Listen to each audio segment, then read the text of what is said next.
இது மகிமை நேரம். ஆண்டவராகிய இயேசு கிறிஸ்துவின் ஈடு இணையற்ற நாமத்தில் மகிமை நேர நிகழ்ச்சிக்கு உங்களை அன்புடன் வாழ்த்தி வரவேற்கிறேன். இந்த நாட்களில் நீ எங்கே இருக்கிறாய் அப்படின்னு சொல்லி நம்ம தியானித்து வருகிறோம். நம்முடைய ஆவிக்குரிய வாழ்வில் நீ எங்கே இருக்கிறாய் அப்படின்னு சொல்லி ஆண்டவர் நம்மை பார்த்து கேட்கிறார். இந்த உலகம் அநேக கேள்விகளை நம்மிடத்துல கேட்கும். உனக்கு என்ன வேலை, நீ எங்க வேலை பார்க்குற, உனக்கு என்ன சம்பளம், நீ உன் குடும்பம் எப்படி இருக்கிறது அப்படின்னு சொல்லி அநேக கேள்விகளை நம்மிடத்துல கேட்கும். ஆனா ஆண்டவர் கேட்கிறார், நம்முடைய ஆவிக்குரிய நிலைமையில நீ எங்கே இருக்கிறாய் அப்படின்னு சொல்லி ஆண்டவர் கேட்கிறார். நீ ஜெபிக்கிறாயா, நீ ஆவிக்குரிய காரியங்கள்ல ஆயத்தமா இருக்கிறாயா அப்படின்னு ஆண்டவர் கேட்கிறார். இந்த நாள்ல ஒரு காரியத்தை குறித்து நம்ம தியானிக்கலாம். என்ன காரியம் அப்படின்னா, உன்னுடைய மனநிலைமையில நீ எப்படி இருக்கிறா, பயத்தில் இருக்கிறாயா, நீ பயத்துல இருக்கிறியா அப்படின்னு ஆண்டவர் கேட்கிறார். நீ எங்க இருக்கிறா, நீ பயம் அப்படின்ற சூழ்நிலையில இருக்கிறியா அப்படின்னு கேட்கிறாரு. அந்த பயம் அப்படின்னா நான் எல்லாருக்கும் எல்லா காரியங்களை குறித்தும் சில காரியங்களை குறித்து நம்ம பயப்படுவோம். நம்ம எதிர்காலம் எப்படி இருக்குமோ அப்படின்னு சொல்லி பயப்படுவோம். சில நேரத்தில் தனிமையா இருக்கிறதுக்கு பயப்படுவோம். சில பேருக்கு பள்ளி பூரா அப்படின்பட்ட இந்த காரியங்களை குறித்து பார்க்கும்போது அவங்களுக்கு பயம் வரும். சில நேரத்தில் சில காரியங்கள் நமக்கு நடக்கலை அப்படின்னா நமக்கு பயம் வரும். இது எப்படி நடக்குமோ அப்படின்றது, தனிமையா, தோல்வியா, ஆபத்தான சூழ்நிலையில இப்படிப்பட்டதான காரியங்கள் நமக்கு நேரிடும் போது நமக்கு பயம் இருக்கும். பயம் வந்தாலே நமக்கு மன அழுத்தம் வந்துடும், பதட்டம் வந்துடும். நம்ம என்ன செய்கிறோம் அப்படின்றது கூட நமக்கு தெரியாம நம்ம ரொம்ப கலங்குகிறவர்களாக நம்ம காணப்படுவோம். இந்த பயமான சூழ்நிலையை நம்ம எதிர்கொள்ளணும் அப்படின்னா ஆண்டவர் நமக்கு துணை செய்கிறவராக இருக்கிறாரு. ஆண்டவர் சொல்றார், நான் உனக்கு பயமுள்ள ஆவியை தரல, பலமும் அன்பும் தெளிந்த புத்தியும் உள்ள ஆவியை கொடுத்திருக்கிறேன் அப்படின்னு சொல்லி ஆண்டவர் சொல்லுகிறாரு. ஒரு வசனத்தை நம்ம வாசிக்கலாம். வெளிப்படுத்தல் 21:8 இப்படி சொல்கிறது, பயப்படுகிறவர்களும் அப்படின்னு சொல்லி நிறைய லிஸ்ட் கொடுத்து இவர்களெல்லாம் இரண்டாம் மரணமாகிய அக்கினியும் கந்தகமும் எரிகிற கடலில் பங்கடைவார்கள். அப்போ பயப்படுகிறவர்களுக்கு எங்க பங்கு கிடைக்குமா? இரண்டாம் மரணமாகிய அக்கினி கடல்ல. ஒருவேளை நாம் பயந்து கொண்டிருக்கிறோமா? நீ எங்கே இருக்கிறாய்? தேவையில்லாத பயத்துல நம்ம வாழ்ந்து கொண்டிருக்கிறோமா? நம்ம தேவையில்லாத பயத்துல வாழ்ந்து கொண்டு ஆண்டவர் இல்லாத, ஆண்டவரிடத்துல உள்ள ஆவியை பெறாமல் இருந்தோம் அப்படின்னா நாம் நரகத்துக்குரியவர்களாக இருப்போம் அப்படின்னு இந்த வசனம் சொல்லப்பட்டிருக்கிறது. இந்த பயம் மனுஷருக்கு இயல்பாக நேரிடுகிறது தான். இந்த பயம் எப்படி காணப்படணும் அப்படின்னா, தேவனுக்கு ஏற்ற பயம், தேவனுடைய பயம், கர்த்தருக்கு பயப்படுகிற பயமாய் அது காணப்படணுமே தவிர மற்ற காரியங்களுக்கோ மனிதர்களுக்கோ நான் பயப்பட வேண்டிய அவசியம் இல்லை. நிறைய நேரத்தில் ஸ்டூடெண்ட்ஸ்லாம் எக்ஸாமுக்கு தங்களை தயார்படுத்திட்டு இருப்பாங்க. அந்த எக்ஸாம் நெருங்கின நேரத்தில் அவங்களுக்கு பயம் வந்துடும். சில பேருக்கு இன்டர்வியூ போனோம், அந்த நேரத்தில் பயம் வந்துடும். இப்படி சில காரியங்களில் நமக்கு பயம் நேரிடும். ஆனால் அந்த சூழ்நிலையில் ஆண்டவரிடத்துல நம்ம ஜெபித்து ஆண்டவரின் உள்ள நம்பிக்கை வைத்தோம் அப்படின்னா அந்த பயமுள்ள சூழ்நிலை நமக்கு சாதகமாய் ஆசீர்வாதமானதாய் மாறும். இந்த நாள்ல பயம் அப்படின்னா அது என்ன நம்மளை செய்யும் அப்படின்னு நம்ம பார்க்கலாம். பயம் நம்ம ஆண்டவரை விட்டு நம்மை மறைய செய்யும், ஆண்டவரிடத்துலேருந்து நம்மை விலக்கும் அப்படின்னு சொல்லி நம்ம பார்க்க போகிறோம். ஏற்கனவே நம்ம பார்த்தோம், நம்ம பாவத்தோடு நம்ம சமரசம் செய்தோம் அப்படின்னா ஆண்டவருடைய சமூகத்திலிருந்து அது நம்மளை மறைக்கும் அப்படின்னு சொல்லி பார்த்தோம். ஆதாம் இந்த பாவம் செய்ததுனால தேவ சன்னிதானத்திலிருந்து விலகி ஓடினான் அப்படின்னு பார்த்தோம். அங்க வசனம் சொல்லப்பட்டிருக்கிறது, நான் பயந்து ஒளித்து கொண்டேன் அப்படின்னு சொல்லி. இந்த பாவம் செய்யும் போது நமக்கு ஒரு பயம் வரும். அப்போ நம்ம பாவம் செய்ததுனால நம்ம பயந்து கொண்டு இருக்கிறோமா? இந்த காரியத்தை நான் செஞ்சுட்டேன். சில நேரங்கள்ல தெரியாம நம்ம செஞ்சுட்டோம், அடுத்தவங்களுக்கு தெரியாம இந்த காரியத்தை செஞ்சுட்டோம் அப்படின்னா பயப்பட்டு இருப்போம். ஐயோ, இவங்களுக்கு இது தெரிஞ்சிருமோ, நான் இதை செஞ்சது இவங்களுக்கு தெரிஞ்சிருமோ அப்படின்னு ஒரு பயம் சூழ்நிலைகள் நம்ம இருப்போம்.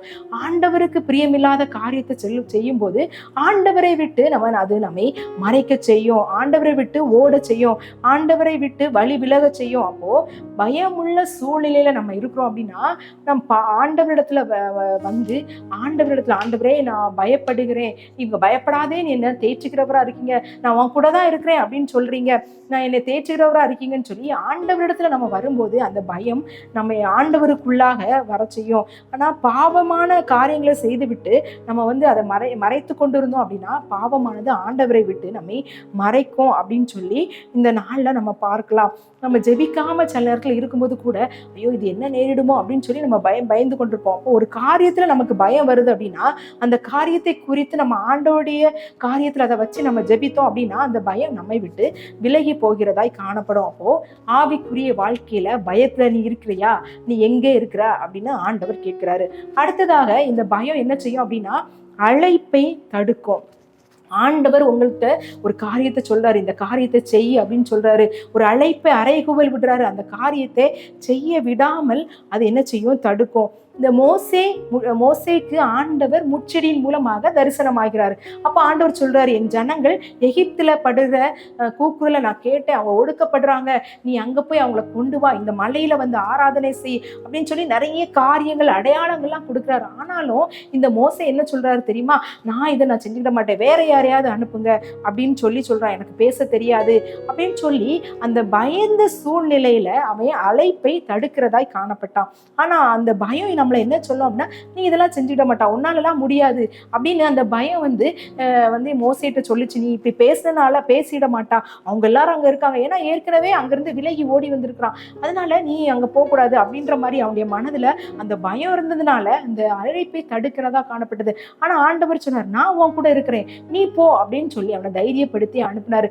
நம்முடைய வாழ்வுல நாம் எப்படி காணப்படுகிறோம், எந்த சூழ்நிலையில நம்ம இருக்கிறோம், பயம் உள்ள சூழ்நிலையில நம்ம இருக்கிறோமா, ஆண்டவர் நமக்கு கொடுத்த ஊழிய அழைப்பு இல்ல குடும்பத்துல நமக்கு கொடுத்த சில காரியங்களை செய்யணும் அப்படின்னு சொன்ன அழைப்புல நம்ம அதை செய்ய முடியாதவர்களாக அந்த பயம் நம்மை தடுக்கிறதாய் காணப்படுகிறதா அப்படின்னு நம்ம சிந்திக்கணும். நீ எங்கே இருக்கிறாய், பயத்துல இருக்கிறியா, இந்த பயத்தை விட்டு வெளியே வா அப்படின்னு ஆண்டவர் நமக்கு அறைகூவல் விடுக்கிறார். அடுத்ததாக நம்ம பயத்தை கடந்து நம்ம முன்னேறணும். நம்ம நிறைய பேருடைய வாழ்க்கையை நம்ம பைபிள்ல பார்த்தோம் அப்படின்னா அந்த பயந்த சூழ்நிலையில அவங்க இருக்கும்போது அதை கடந்து அவங்க முன்னாடி வந்தாங்க அப்படின்னு நம்ம பார்க்கலாம். 2 கொரிந்தியர் 1:7 தான் நம்ம ஏற்கனவே சொன்ன வசனம் தான், தேவன் நமக்கு பயமுள்ள ஆவியை கொடாமல் பலமும் அன்பும் தெளிந்த புத்தியும் உள்ள ஆவியை கொடுத்திருக்கிறார் அப்படின்னு சொல்லி பார்க்கிறோம். அப்ப ஆவியானவர் நம்மிடத்துல இருந்தார் அப்படின்னா அது நம்ம பயப்படுத்துகிற சூழ்நிலை அல்ல, பலம் உள்ளது தெளிந்த புத்தியாய் நம்ம பயப்படுற சூழ்நிலையில நம்ம என்ன செய்யணும் அப்படின்றத நமக்கு தீர்மானம் எடுக்கிறதற்கு அது ஒரு தெளிந்த புத்தியை நமக்கு கொடுக்கிறதாய் காணப்படும். தாவீதுடைய வாழ்க்கையில நம்ம பார்த்தோம் அப்படின்னா அவனை சுற்றில நிறைய ஆபத்தான சூழ்நிலைகள், கரடி, சிங்கம், அப்புறம் கோலியாத் மூலமாக எல்லாவற்றையும் நம்ம பார்க்கும்போது அவன் அந்த பயமான சூழ்நிலை அவனை எப்படி சொல்லி, நீ சிறியவன், உன்னால இது முடியாது அப்படின்னு. ஆனா அவன் ஆண்டவர் மேல விசுவாசம் உள்ளவனா இருந்தான். ஆனால் அவன் என்ன சொல்றான், என் தேவனால இது முடியும், ஆண்டவர் மேல அவன் நம்பிக்கை வைத்ததுனால என் தேவன் பெரியவர். எல்லாம் சூழ்நிலை அவன் சொல்லி சின்ன பையன் அப்படின்னு சொல்லும்போது என் தேவன் பெரியவர் அப்படின்னு அவன் அறிவுரை கொடுக்குறான். அநேக நேரங்கள்ல இந்த காரியங்கள் உலகத்துல நடக்கிற சூழ்நிலைகள், காரியங்கள், எல்லா பிரச்சனைகளும் நம்மை பயமுறுத்தும். அப்போ நம்மை பார்த்து ஆண்டவர் சொல்லுவாரு, நான் உன் கூட இருக்கிறேன் அப்படின்னு சொல்லுவாரு. ஆனா நம்ம அதை மறந்தவர்களாக காணப்படுவோம். ஆனா நாம் சொல்லணும், ஆண்டவர் என்னோடு இருக்கிறார், பெரியவர், இந்த பிரச்சனைகள், இந்த எனக்கு பயமுறுத்துகிற சூழ்நிலைகளை காட்டிலும் அவர் பெரியவர், என்னோடு இருக்கிறார் அப்படின்னு நம்ம சொன்னோம் அப்படின்னா நம்ம ஒரு ஸ்டெப் முன்னாடி போய் அந்த பிரச்சனைகளிலிருந்து நாம் வெளிவர அது நம்மை வழிவகை செய்யும் அப்படின்றது தான். தேவன் எப்பவுமே சொல்றாரு, நான் உன் கூட தான் இருக்கிறேன் அப்படின்னு சொல்றாரு, பயப்படாதே, நான் உன் கூட இருக்கேன், உன் வலது கையை பிடிச்சு தாங்குறேன் அப்படின்னு சொல்லி அநேக வாக்குத்தத்தங்கள் பயப்படாதேன்னு சொல்லியிருக்கு. நம்ம ரொம்ப பயந்தமா அந்த வாக்குத்தத்தங்கள்லாம் நம்ம சொல்லி நம்ம ஜெபிக்கும் போது நம்முடைய பயமான சூழ்நிலைகள் நம்மை விட்டு மாறி போகும். எஸ்தருடைய வாழ்க்கையில எடுத்துக்கொண்டோம் அப்படின்னா ஒரு கிரிட்டிக்கலான சிச்சுவேஷன்ல எஸ்தர் இருக்கும்போது அவளுக்கு ஒரு பயம் வருது. ஏன்னா ராஜா அழைக்கப்படாமல் யாரும் அங்க போகக்கூடாது. ஆனா இந்த மொர்தேகா சொல்றாரு, இந்த காலத்துல நீ உதவி செய்யணும் அப்படின்னு தான் உனக்கு ராஜ மேன்மை ஆண்டவர் கொடுத்திருக்கலாம், நீ போனோம், இல்லைன்னா வேற யார் மூலமாவது ரட்சிப்பு வரும் அப்படின்னு சொல்லும்போது இவள் ஜெபித்து கொண்டு விசுவாசமா அந்த பயத்தை மேற்கொண்டு ராஜாவிடத்துல போறா. அவ ஜெபித்ததுனால அந்த பயம் மேற்கொள்ளப்பட்டது. அதே மாதிரி நம்முடைய வாழ்க்கையில சில நேரங்களில் விசுவாச வார்த்தைகளை பேசி நம்ம பயத்தை மேற்கொள்ளலாம். சில சூழ்நிலைகள்ல நம்ம ஜெபிக்கும் போது நம்முடைய பயத்தை நம்ம மேற்கொள்ளலாம். அடுத்ததாக பேதுருவை நம்ம பார்க்கும்போது அந்த கடல்ல நடந்து ஆண்டவர் வராரு, நீரே ஆனால் நானும் வாரேன் அப்படின்னு சொல்லி நடந்து போறான். அவன் ஆண்டவரை பார்த்து போயிட்டு இருக்கும்போது அவன் நடக்கிறான்.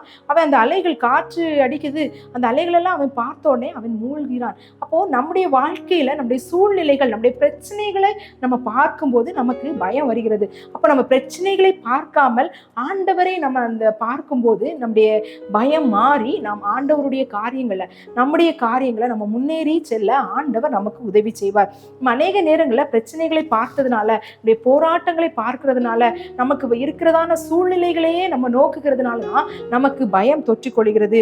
ஆண்டவர் இந்த நாள்ல உங்களை பார்த்து கேட்கிறாரு, நீ எங்கே இருக்கிறாய்? உன்னுடைய மனநிலையில நீ பயந்த சூழ்நிலையில இருக்கிறியா?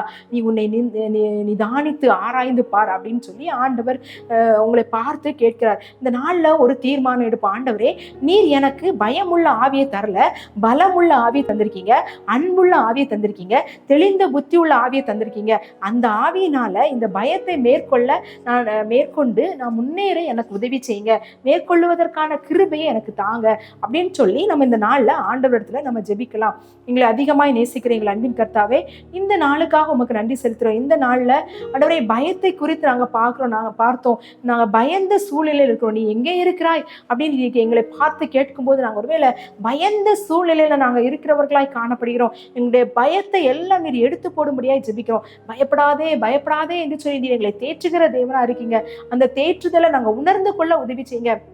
நீங்க எங்களுக்கு பலமுள்ள ஆவியை தந்திருக்கீங்க. பயமுள்ள ஆவி அல்ல, பலமும் அன்பும் தெளிந்த புத்தி உள்ள ஆவியை தந்திருக்கீங்க. அந்த ஆவியானவர் எங்களுக்குள்ள இருக்கும்போது இந்த சூழ்நிலைகளை நாங்கள் பார்க்காதபடி, இந்த பிரச்சனைகளை பார்க்காதபடி, இந்த போராட்டங்களை நாங்கள் பார்க்காதபடி உண்மை மாத்திரம் பார்த்து விசுவாசம் உள்ளவர்களாய் நாங்கள் ஆண்டவரை நாங்கள் பற்றி பிடித்து எங்கள் பயத்திலிருந்து மேற்கொண்டு அடுத்த காரியங்களுக்கு நேராக செல்ல எங்களுக்கு கிருபை தாங்க. எங்களை தாழ்த்துகிறோம், வெறுமையாக்குறோம். நீர் பெருக நாங்கள் சிறுக.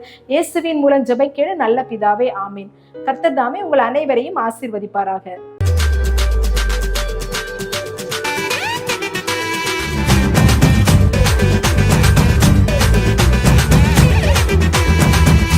மகிமை மகிமை